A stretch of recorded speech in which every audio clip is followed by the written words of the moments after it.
Network News. Ang pamahalaan lungsod ng Vigan ay nagdiwang dahil sa pagbubukas ng bagong Vigan Primary Care Facility at ng Health Workers Day celebration na ginanap sa Barangay 4 Vigan City at magsisimula ang serbisyo ngayong araw, July 20, 2026. Ang pagpapala ng pasilidad na ito ay nagmarka ng isa pang mahalagang milestone na patuloy na pagsusumikap na ilapit ang accessible, tumutugon at dekalidad na pangunahing pangangailangang pangkalusugan sa mga Bigenyo.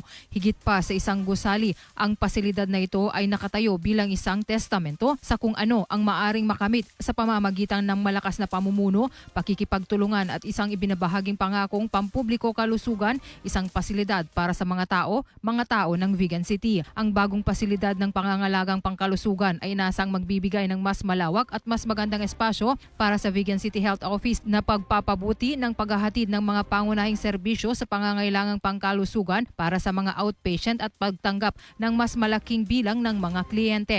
Ang pamahalang lungsod ng Vigan ay nananatiling nakatuon sa pagpapalakas ng infrastruktura ng pangangalagang pangkalusugan at pagtiyak na ma-access, mahusay at dekalidad na serbisyong medikal para sa bawat Bigenyo sa pamamagitan ng pinahusay at moderno na pasilidad ng pangangalagang pangkalusugan. Nagtatampok din ang pasilidad ng mas malawak na parking area para mas mapagsilbihan ang mga pasyente at bisita. Mula dito sa IFM Vigan, Idol Joyce Vasquez, Tatak, RMN. RMN Network News.